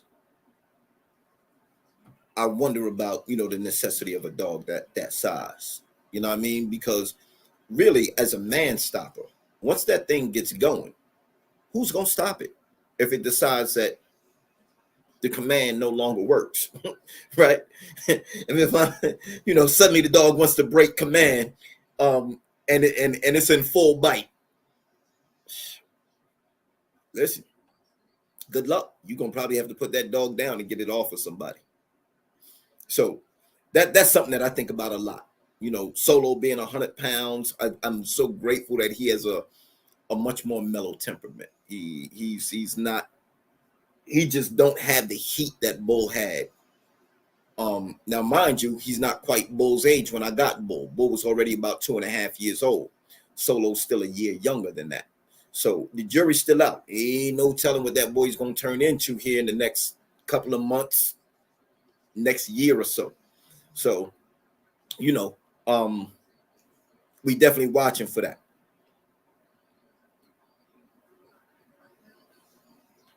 Trent said the Kojak dog was also a man biter. Um, Kojak threw the Picasso dog, and I really really like that Picasso dog. I really like that Picasso dog. Um, he threw a weight pull champion named Primo.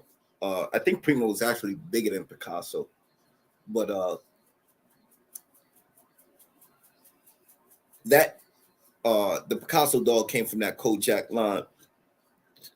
I wouldn't, if you get a Camelot dog,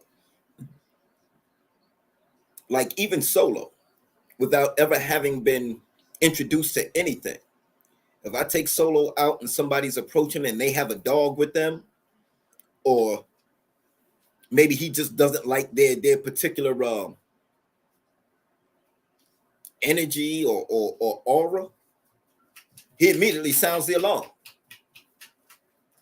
Nice and deep too. You know, he's setting it off.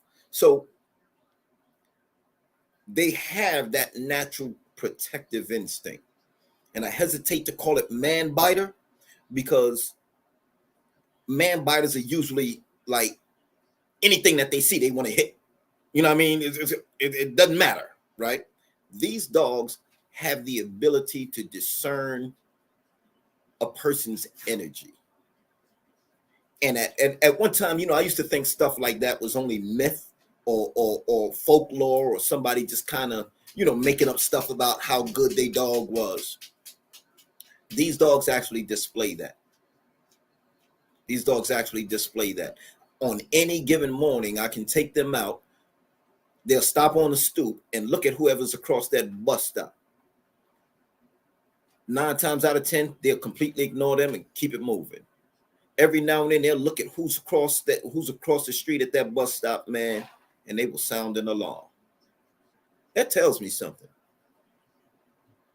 It tells me they have the ability to discern and make differences, right? To tell the difference between what is a threat or what is, you know, the energy is good or it's not so good, right?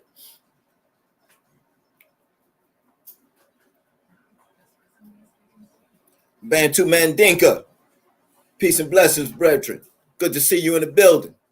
Don't forget, y'all, as y'all come on through, man, go ahead and smash that like button for a fella. Let's keep it in rotation. Bantu Mandinka, glad to see you in the building, bruh. Says, I see the way Bull works and it looks great. Would love to have a dog like that. Peace to the chat and Imperial Flame Kennels. Well, we appreciate that, fam. Peace to you as well.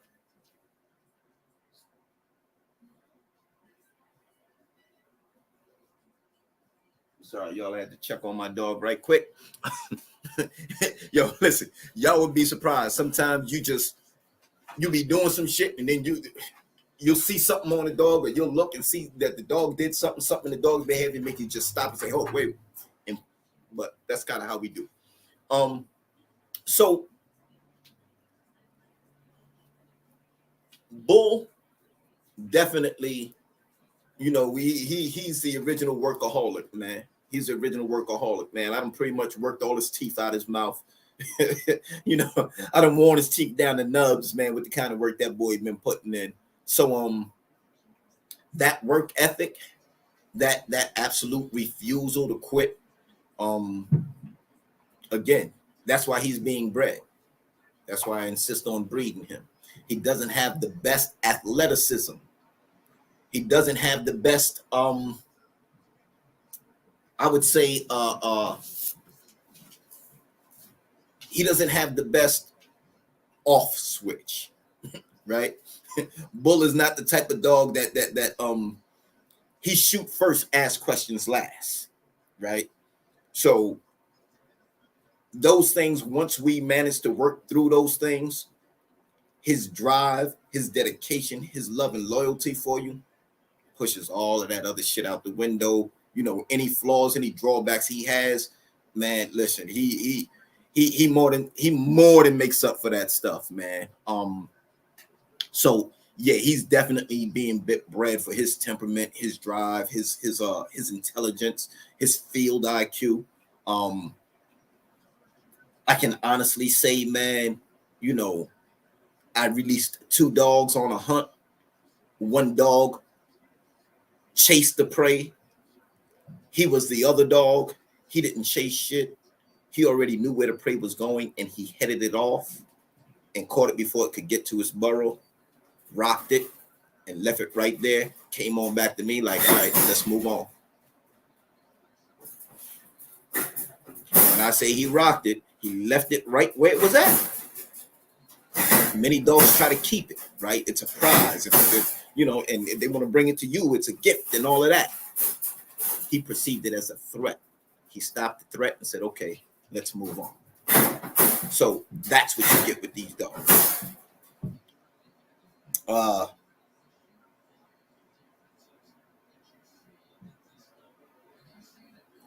What are your thoughts on male penile? What the? Oh my God, these damn homos, man. Get that crap out of here, man. Are you serious?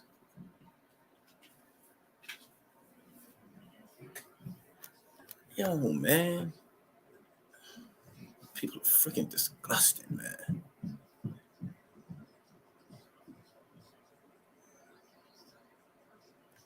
All right, moving right along. Pump 17 said Duke was a true man biter. If he didn't know you, he wanted to bite you. So he was a true man biter. Okay. Okay. I don't think I ever heard that about him, bro. Like, so that's definitely a new one on me. But I would say this, right?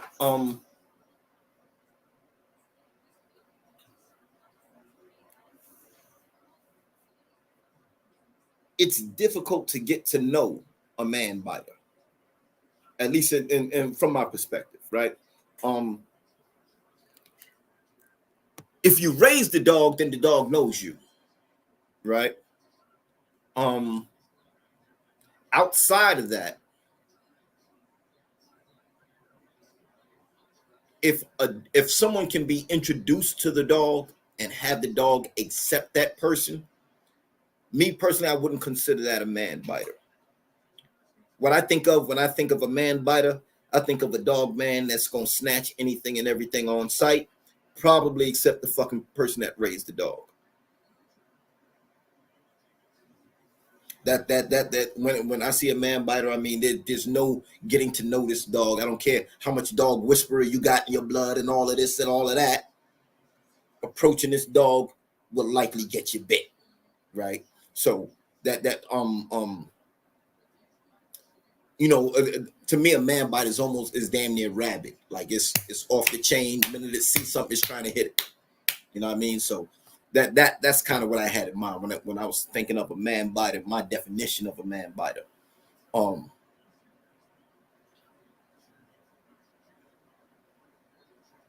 Trent said, "Have you seen Kojak's son Rex?" I have not. I have not. If you got a picture, shoot it to me, bro. Shoot it to me. I'll throw it up here. He said, "No raid. They were man biters. I've seen Duke and Kojak multiple times, and each time they wanted to bite." Okay. I never seen either dog, so you got that, bro. You definitely got that. Let me see here. I Rock said, "Hey OG, you should pick a few moderators to watch the chat while you do your thing and keep all the weirdos out." Thank you, bro, because there was definitely a weirdo in my shit, man. So yeah, we gonna definitely take a hard look at that, man.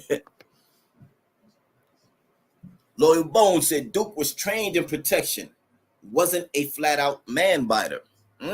Okay, so we have a difference of opinion. Now, Loyal Bones, did you ever have a chance to lay eyes on Duke?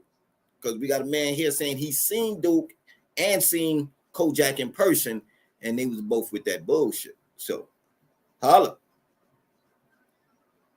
So each time I saw him, he had not been on chain. He wanted to bite. Or had he not been on a chain, he wanted to bite. Okay.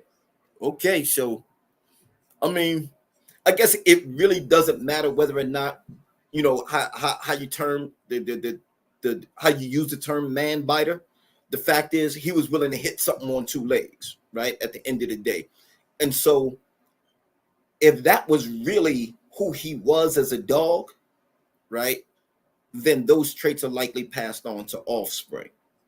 So you're gonna have that ability or that potential in a Camelot dog to be man aggressive.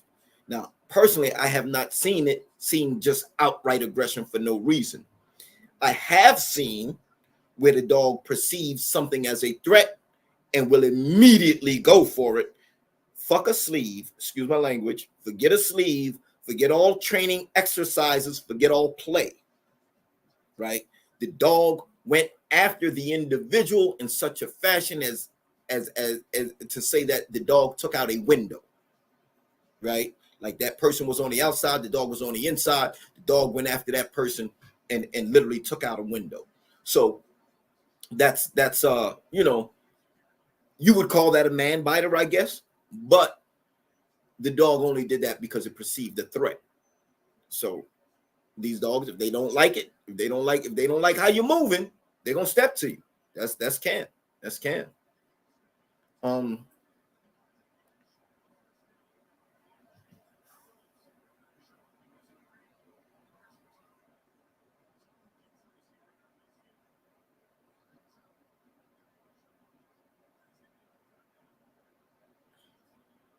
So it's definitely a thing where with the Camelot line, you do need to understand that they do have that potential, right? And I think regardless to whether or not we term Duke and Kojak and these other dogs actual man biters is really immaterial. Know that the Camelot line is such that you can say one of the breed or one of the line's traits and characteristics is that they are prepared to be man aggressive, right? They are prepared to be aggressive against anything on four legs or two. And personally, I do like that. Personally, I appreciate that. I appreciate it because the dogs show a protective instinct, an intuitive protective nature, right? Where they don't have to be told, watch, wait, go, right? You can literally just keep the dog by your side. And if the dog don't like what's going on, the dog is going to say, hey, hey, hey, hey. And either the dog is going to check that, right? The dog is going to look at you. It's going to make a move to check that. Or the dog is going to look at you and say, all right, now, do you want me to stand down? This is my personal experience, right? It's my personal experience. So,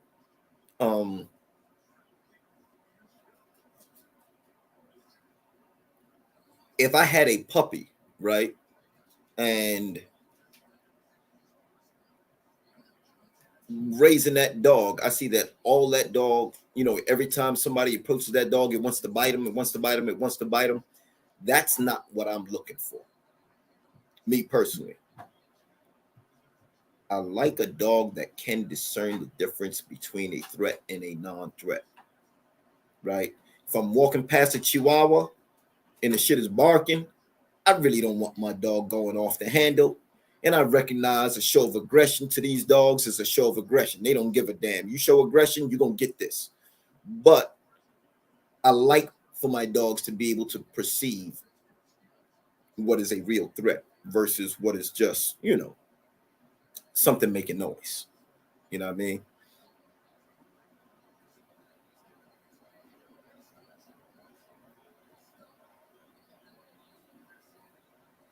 So I'm not going to drag this live out too long. I definitely wanted to come on here and answer any questions y'all had. Obviously, Raina did not take. We would actually be in day 53 right now. And come here, girl. Raina, come. Get up here. All right. All right. All right. Good. I don't know how much of that y'all can see, but y'all can see she ain't pregnant. She ain't swollen. She ain't bloated. Ain't nothing going on. Just her being a normal self.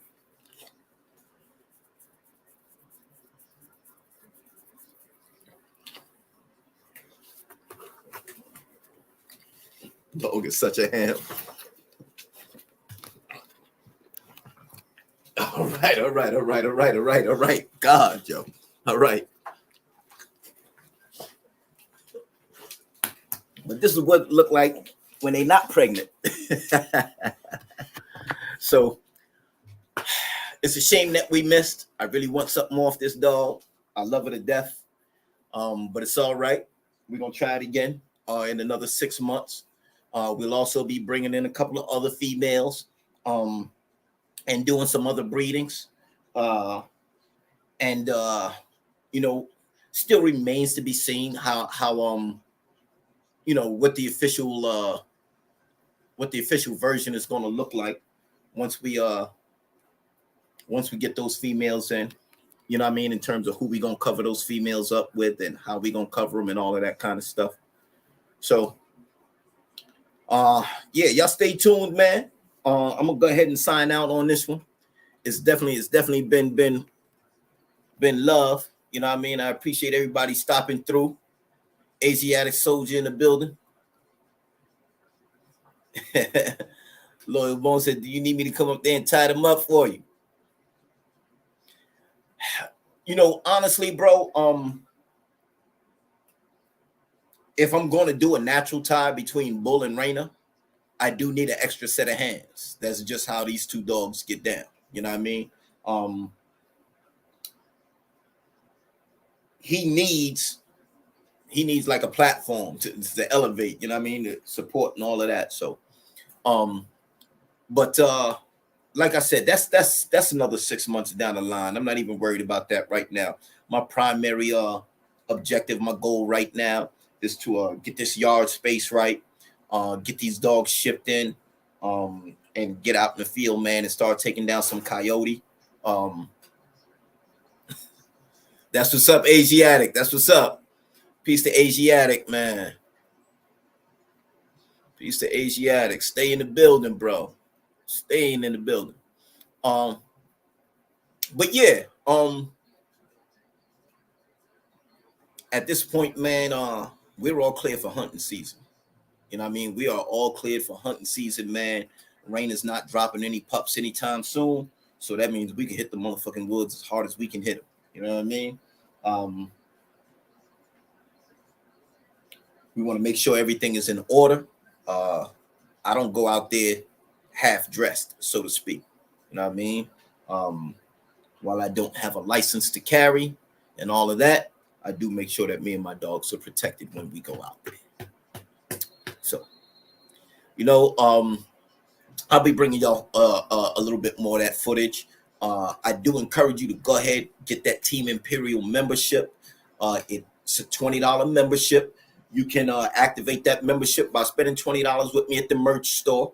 You know what I mean? I got digital screensavers, I got t-shirts, I got hats, I got slippers, I got socks, you know. So definitely consider patronizing and supporting us in that fashion so we can go ahead and continue this work. Most of the hunting coyote videos will be aired through the Team Imperial membership. And that's simply because YouTube guidelines tend not to be supportive of you know, certain types of footage, right? So with the membership, I can actually upload the videos, but they're not exposed to the YouTube general audience, and I can actually select who can see those videos on an individual basis. And so obviously, if you're Team Imperial, you're automatically, you know, locked in for those videos. Also, all of these dogs, most of your Camelot bloodline dogs are going to be UKC registered dogs, right? And because of the disparity between, you know, the box dog audience and, you know, even some of the fans of the Camelot pit bulls, I want to do a session on the history of the UKC pit bull, right? So we're going to be getting into that a little bit more deeply, right? Because what you call the American Staffordshire for the AKC is actually the UKC pit bull. The AKC American Staffordshire and the UKC pit bull are the same dog. The UKC pit bull was developed so that the American Staffordshire Terrier in the AKC could be born. So I want to get into that entire history. I want to get into that story. I want to show you what these UKC pit bulls look like. So when somebody's telling you, oh, that dog is a bully, that dog is a bully, you can tell them, bull, this dog is a pit bull. But that's my time. I love each and every one of y'all. Peace and blessings. Hell, let's do it again soon. I ain't gonna say next Sunday, but it's quite possibly we'll be back next Sunday. And with that said, peace and blessings, fam. I'm out. Keep the heat.